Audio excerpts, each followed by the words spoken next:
Celibacy, not having sex, waiting till you're married, born again virgin, however you want to call it. We are going to talk about that today. First, I want to say if it's realistic, and for people to do. Also, I do want to just give a couple of tips in order for you to not have sex and not to slip up. We have to be very practical and real. We can't sit here and say, long as I pray, it's going to be okay. No, we have to also be practical and make sure that we do not fall into certain traps to prevent celibacy. So let's talk about it today. Celibacy. Is it real? How to avoid slip-ups? Let's talk.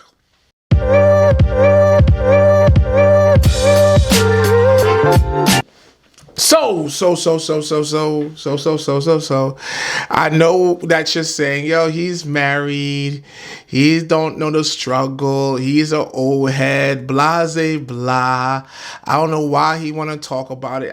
Listen, I hear you, but I wasn't always married. And, God has blessed me to be the pastor of a church of 99.9% people who are like 20 to 30. And single. So a lot of the things I've seen certain patterns and counseled and prayed over folks to get through this. So I get it.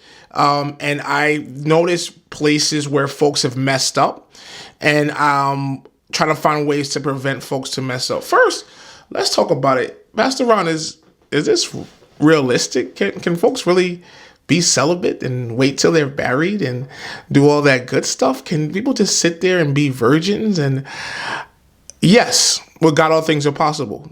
If God, the standard of fornication being a sin has not expired, and if God has created an expectation for us, that means it could be done. Is it more difficult? Yes.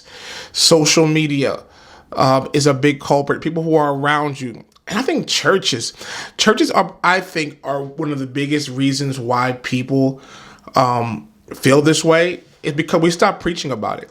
We have lowered the standard. We have lowered the expectation, and people sit here and don't think it's a requirement anymore. But I think it's important for us to keep talking about it and keep preaching. And this is still the standard. And if you've slipped up, you can always get back up again. You're not a failure for having sex once, twice, 3 or 100 times. God's love still covers you. But I think we cannot deny the standard that God has created for us to stop doing this. So yeah, it's definitely realistic. It's definitely doable. It's difficult, but I know God can definitely help you get through it. So here's the one thing that, I also want to say about that. Though it's doable, I understand it's hard. What's tough about it? It's those that have had it before. It's those that have tasted the fruit. and now they're trying to stop. It's not easy because you know how it feels. So I'm also talking to those who are not virgins, who call themselves born again virgins, who are trying to live right but slip up. I want you to be real and understand how it's difficult, and this will help you lean on God. Because at the end of the day, one of the main sources of strength to get through this struggle is leaning on God. Leaning on your own power, leaning on your own understanding and might. You may fall, but this is so difficult that you lean on God. And even those who haven't done it, I've known folks who are currently virgins, but they hear everybody talking about it and they want to do it. So this goes out to you as well. I'm praying for you guys. I'm covering you guys. I know it's difficult.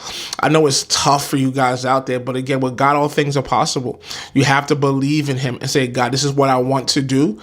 Because we often just cave in and say, this is not realistic, so I'm not even going to try. But bring it to God. Say, God, I want to stop having sex. God, I don't want to have sex before I'm married. And God will give you the grace. Bring it to him in prayer and say, God, help me. It may cause God to shut down some relationships and certain doors in order to get you to that destination. But bring it to God. If you really want to be about this life, say, God, I want to chill. And the reason why this is important, because there's so many effects. Soul ties. I'm gonna do a video later on about soul ties. Soul ties are real. The attachment, the unhealthy, toxic attachment that you have with people that you have had sex with is real. And I don't want you to be at that place where you're out here looking crazy because there's a soul tie over your life, where you're out here laying down in the streets, running all doing all crazy stuff. And the reason why you're doing this is because of the sexual connection, the cleaving that you guys have. So I want you to realize the value of that. This is not just a physical act where it is a one night stand and you're done. You're actually attached to that. When Christ went to the woman at the well, he said, listen, you have 5 husbands. These were 5 guys she slept with, or she was currently sleeping with. They were considered her husbands. That shows the gravity of this act. So I'm talking to you. I'm encouraging you to realize the gravity of it. I'm encouraging you. The reason why it's dangerous, because there's so many, not only, don't forget diseases. Don't forget other repercussions, but it's also a level of spiritually. Spiritually, that's not what the intention for you is. Like, God does not intend for you to do this. In other words, so I want you to realize the spiritual and emotional repercussions of a soul tie. And again, I know it's difficult, but hopefully with these steps that I'm going to share with you, it can help you through the process. The first tip I will share, and I share with you already, is prayer. Prayer is your best friend. Be honest with God. Hey, God, I'm horny. God, I want to call so-and-so so we can link up. God, I want to go to the hotel with this person. Prayer, don't abandon prayer, and be honest with God in your prayer. Don't be like, God, today's a great day, everything feels great, when you're really about to break down and go smash. Like, you got to get to the point where you sit there and you're real and honest in your prayer and say, God, I need help. So the biggest thing is prayer. And what prayer does, you hear me say this 100 times. Prayer does not reveal anything new to God. God knows that you're horny. God knows that you're getting ready to break down. But when you pray, it reveals a level of transferring responsibility from yourself to God, saying, God, I need help with this. God, I'm weak. I need your strength. I need your grace. So this is why this is important. So prayer is the biggest thing. Talk to God daily, consistently. Go in your car and say, God, today's a bad day. I feel like, doing this. I feel like doing that. God, I'm tired of, everybody's talking about sex. I want to have sex too. When people are in your DMs trying to hit you up, sending you pictures and stuff like that, you're trying to be strong. So prayer is a big key. Number two is, listen, you have to filter out. You have to revisit your social media feeds and your friends and your connections, because oftentimes what pushes us to do this is because of what we see on our social media page, on our For You page, on our Explore page. These things are what leads to us falling into sin. If all your For You page is, half naked women, or you're on Twitter and it's pornography, that's not going to help you in your process of celibacy. And these things, the intention of social media, the intention of certain conversations that you and your friends may be having, is that it plants a seed. You may not have sex that day, but in a few weeks, that seed bears a fruit. So a lot of us need to kind of like filter out our social media page, unfollow certain people. Twitter is dangerous because Twitter is full out porn on Twitter. It's no filter. It could be someone that you're not following, but it happens to pop up because they like it, or there's something of some sort of comment under it, and a whole, litany of videos come out. So I think it's important for you to filter out your social media friends and circle, because they're all often inadvertently maybe a culprit, or advertently, because I think the stuff that people post, a lot of these pictures, and even something as innocent as working out, the way guys and girls post them working out in a sensual manner, they plant a seed. So a lot of us have to do an inventory. That's probably the best way to put it. Do an inventory of your life, which are your friends, your social media feeds. These things are crucial in order to helping you not fall into sexual sin. Friends who don't respect your decision to be celibate. Are they really your friends? Like your real friend be like, yo, listen, I know you're not trying to do this. I'm gonna keep you away from this situation. I won't give this girl your phone number. I won't give this guy your phone number. I'm not gonna invite you to this party because I know that you're on this journey. And if you have friends who are not willing to respect that, they're not really your friends.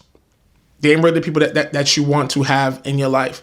Third step, and probably I think one of the most important steps, is that you have to choose a partner who's also being celibate.